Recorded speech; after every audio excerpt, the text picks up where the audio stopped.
Thank you. All right, we're going to start our next session here. Our first speaker is Lizz Durbin. She's the Creative Director and Program Administrator for Safe Communities, formerly known as Samaritan Safe Church and Safe Places. It's a local social justice movement building organizations that educate parents and youth-serving organizations about child sexual abuse. So we will welcome Lizz up to the podium here.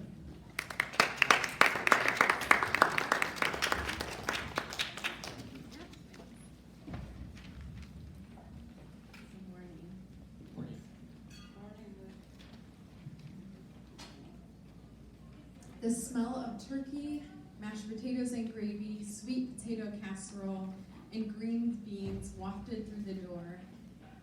As the door opened and the family walked in, it was time for Thanksgiving, another year. Family members took off their coats and greeted one another. It was such a happy day of the year, except that Emily knew what was going to happen. She dreaded family get-togethers. It was the only chance her uncle had to sexually abuse her behind closed doors while everyone else was outside playing football. Year after year. As his family sat around the dinner table, her dad led them in a word of prayer.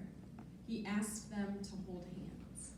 Emily held the hand of her abuser. The confusion started, the sadness began. She begged him not to hurt her sisters. If he had to do it, only do it to her.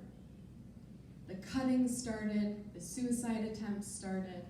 The wounds of insecurity and fear cut deep into her soul. Someone make it stop. Not every wound appears the same. There's Greg, who was sexually abused by his father as a child. He's very put together all of the time. He receives promotions often and works very late into the night. He feels, though, like he's never good enough. He's always trying to prove that he is.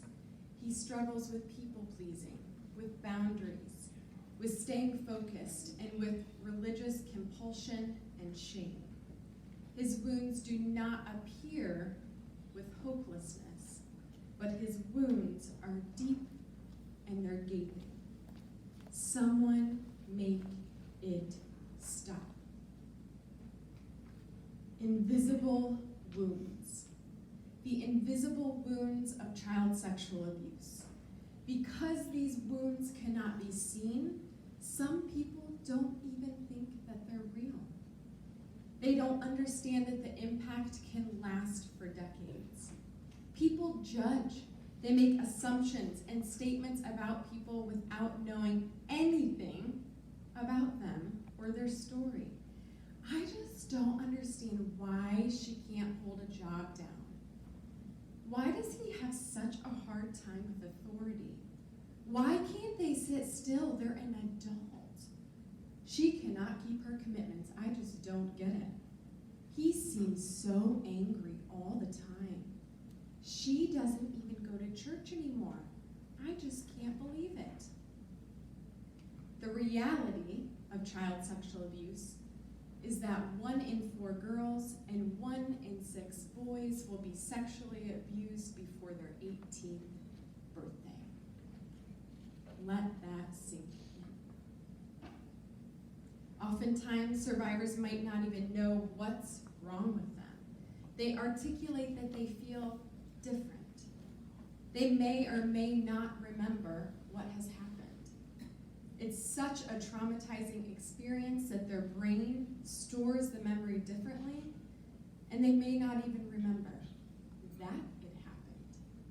They hesitate to tell their stories. I wonder why.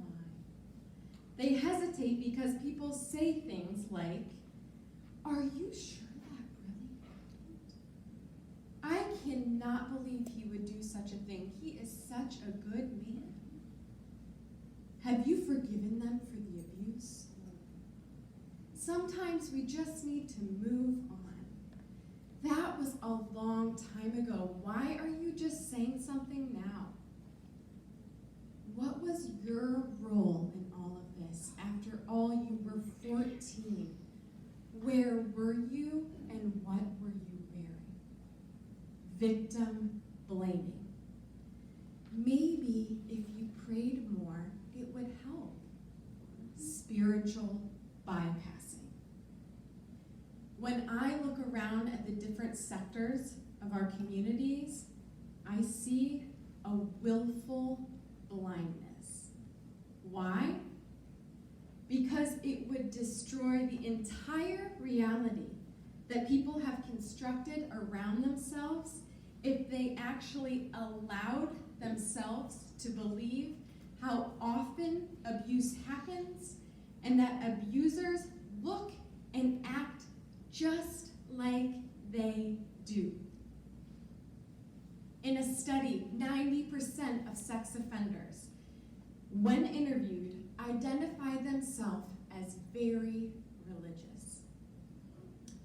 Adult survivors often struggle from chronic pain syndromes, eating disorders, insomnia, nightmares, depression, anxiety, attempted or completed suicides, difficulty in intimate relationships, PTSD, and self-harming behaviors.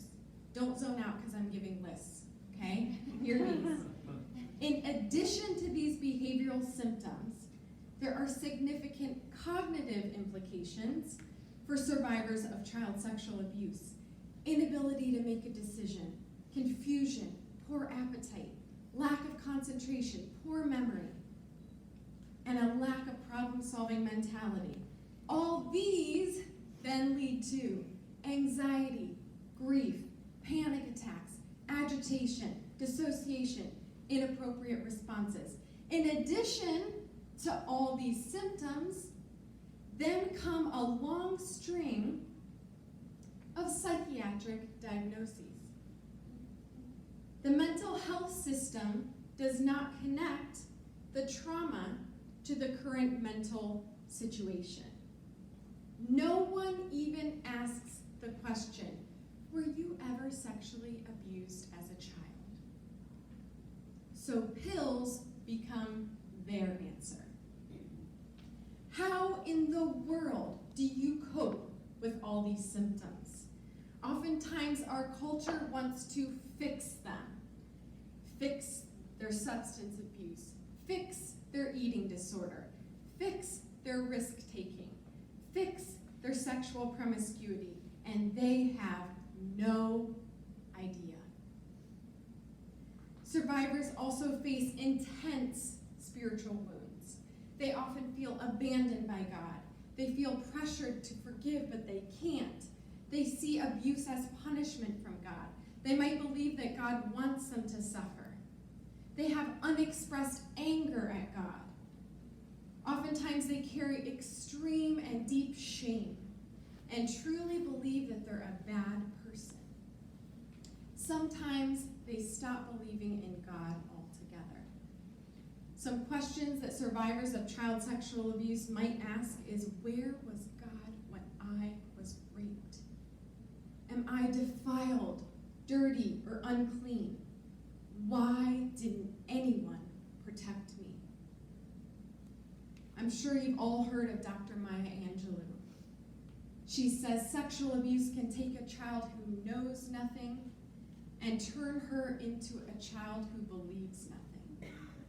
For years as a young child, Maya did not speak. At the age of 8, she experienced sexual abuse at the hand of her mother's boyfriend. Super common, right? Mother's boyfriend, very common. The young child reveals the horrific violation to her brother, who then shares that news with the rest of the family. Her abuser was jailed for 1 day, but then was found kicked to death 4 days after he was released.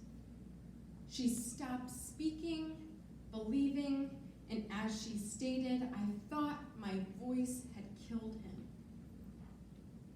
I killed that man because I told his name, and then I thought I would never speak again because my voice would kill anyone. She remained nearly mute for 5 years. Unspeakable wounds. So what would it look like with eyes wide open? The visibility would open up a whole hidden world that is held in secrecy. If we looked inside our churches, we would see systems of patriarchal oppression and victims held in bondage in secrecy and lies in order to protect the church and their leadership. If we looked inside our schools, we would see systems of politics where victims are held in bondage to championships and performances to protect the district and their reputation. If we looked inside our homes, we would see the brokenness, the family dysfunction, which holds precious sons and daughters in silence. These wounds are invisible. Survivors walk through life with a sense of powerlessness. Innocence was taken from them. Wounds of betrayal. 85% of children are sexually abused by someone they know, they trust, and they love. The abuse damages a child's capacity to trust. I myself carry deep, deep wounds of betrayal. Abuse destroyed my perfect, idyllic Christian family. Suffering has nearly debilitated me, but I will not stop shining a light on this darkness. I will not give up. When these wounds are made visible, when a light is shined on them, healing can occur. The more the bandage is wrapped and the wound cannot get air, the more it can fester. As we shine a light and acknowledge the pain of survivors, we help to usher in their healing. The resiliency of survivors is remarkable. Survivors are some of the most persistent, compassionate, and strong humans. As Emily sat in the living room of her parents' room as an adult and shared with them the horrific things her uncle did, to her as a child, she was met with denial. Pat answers, false narratives, explaining away what must have happened. She made her wounds visible. That started her healing journey of finding freedom from the destructive behaviors and patterns that developed because of that immense pain. Today, she finds small glimmers of hope each day and no longer wants to end her life. And Greg, as an executive leader, he finally faced his childhood trauma and allowed himself to feel the pain of his sexual abuse he faced at the hands of his father. Healing comes into his soul one day at a time. The devastating effects of child sexual abuse can be lifelong and they can feel never-ending. Healing is made much harder by the reality that our communities prefer to keep their blindfolds intact rather than acknowledging the very real suffering of survivors. What would it have been like if Greg or Emily, if their families and communities have been brave enough to take off their blindfolds and to see their wounds? Survivors are some of the most courageous people that we encounter in groups, cohorts, and retreats at Safe Communities. Despite their pain, they do not become like their abusers. But as they heal, they bring light into the world that is much needed. It takes so much courage, because after you experience that kind of pain, it's hard to unsee it. And yet, precisely in this moment, when the blindfolds come off, that healing is present and real for the whole community. Healing for survivors becomes possible. Let's move together to end child sexual abuse. Someone